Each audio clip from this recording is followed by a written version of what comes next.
trained moderator and a member of the League of Women Voters of Berkeley Heights, Providence, and Summit.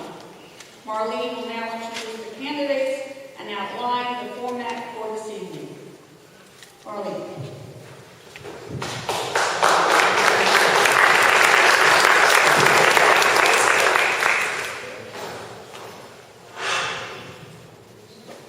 At this time, I'd like to introduce Connie Stroh, sitting in the front row. She's going to be the timekeeper. She has 2 cards in her possession.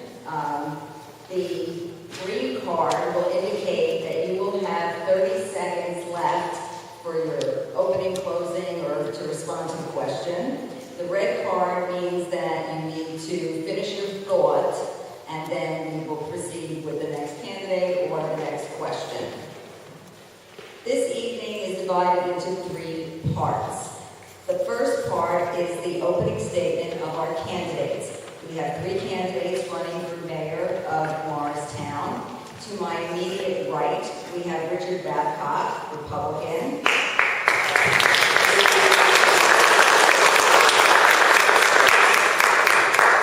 To his right, we have Timothy P. Dougherty, who's the Democrat and is also the incumbent.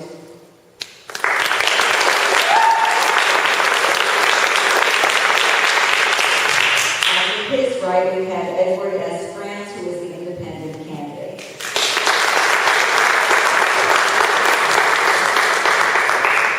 I will ask that you hold your applause now till the end of our program this evening, because we want to give as much time as possible to the candidates to express their opinions on the issues that you have. And I have been collecting cards. There are members of the League of Women Voters in the audience that have cards, so if you have a question, you can just raise your hand, they'll come give you a card, and when you're finished writing your question, just hold that card up and they will come and collect it and hand it to me.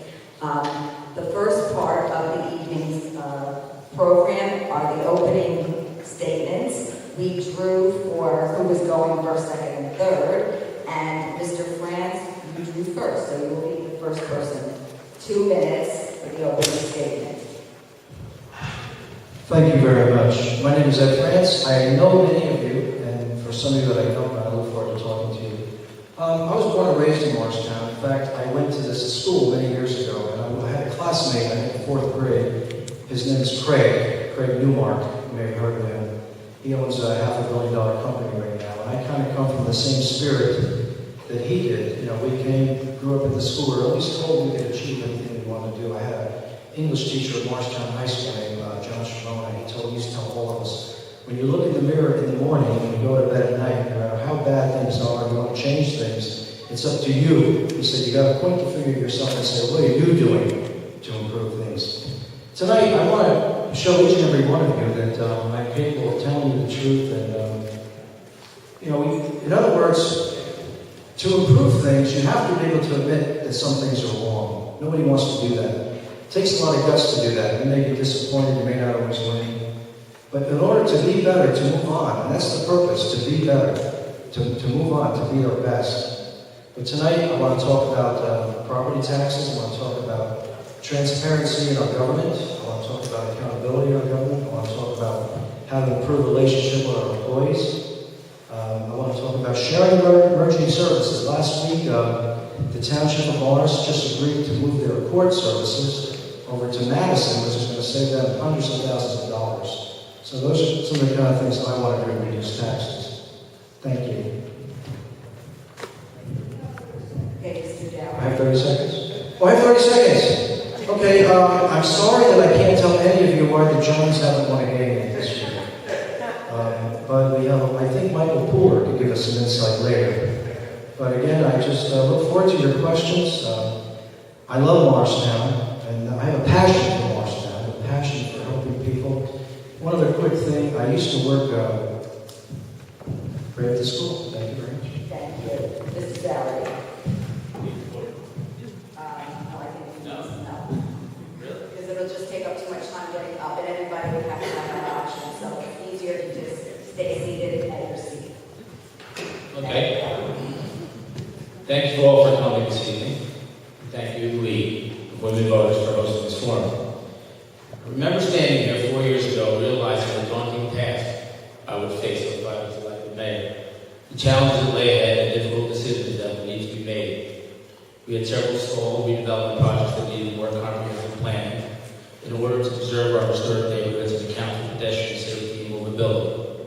We had a multi-million-dollar structural imbalance in our budget without a solid long-range financial plan. And we had quality of life issues like code enforcement, open space, cleanliness that simply weren't being properly addressed. In the 4 years I have been mayor of Morristown, we have faced these challenges head-on, and I can say we have made great strides in addressing all these issues. We have made solid progress and will continue to work tirelessly on the issues of today. For the last 3 years, with tough management decisions and prudent fiscal policy, we've been able to decrease the municipal tax rate and actually offer our residents and businesses a reduction in their total tax bill. These decisions also have strengthened our economic outlook looking forward and have provided financial stability.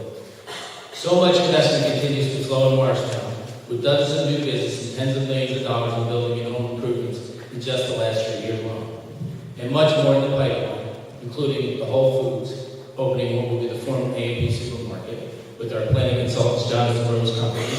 And we have been able to bring to fruition phase 1 of the Steeple Avenue redevelopment project, the construction of Morristown's new public works facility, and also the located Latitude residential project under construction as well as the CBS project.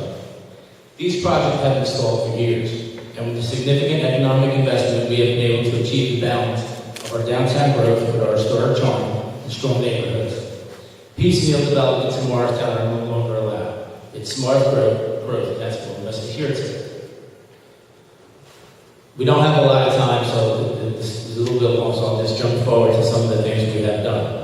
We did the Cobalt rehabilitation project, resurfacing of the Ridgewood Jacob Ford tennis courts, Burnham Pool, park improvements, and working with the police department and Morristown Partnership with the Morristown Parking Authority to keep our downtown safe and clean. Our residential parking programs and to protect our neighborhoods and many efforts to make sure that the town's health and sustainability are addressed. Thank you. Thank you. Mr. Babcock. Good evening. I'd like to thank the League of Women Voters for sponsoring this tonight, and thank you all for coming out tonight, and for both of the other candidates for coming and sharing what is very important to the future of Morristown. We need to be open. We need to be honest about what's happened in our town and where we're wanting to go as a community. Literally, when you look at an election such as this, you are looking at the future of Morristown, because this is where you look at what policies will be implemented going forward. Those are very important decisions that have to be made, and they have long-term ramifications. When you look at things like development and traffic planning and master planning and the effect they'll have on our neighborhoods and on our quality of life, these are just very, very important decisions that must be made, and must be made very carefully by people that are very serious with a lot of input from the community, because in the end, it's the community that will be living with these decisions for decades to come. When I look at some of the, this is not about the mayor, projects that were completed over the last few years, I have my reservations about their design and what they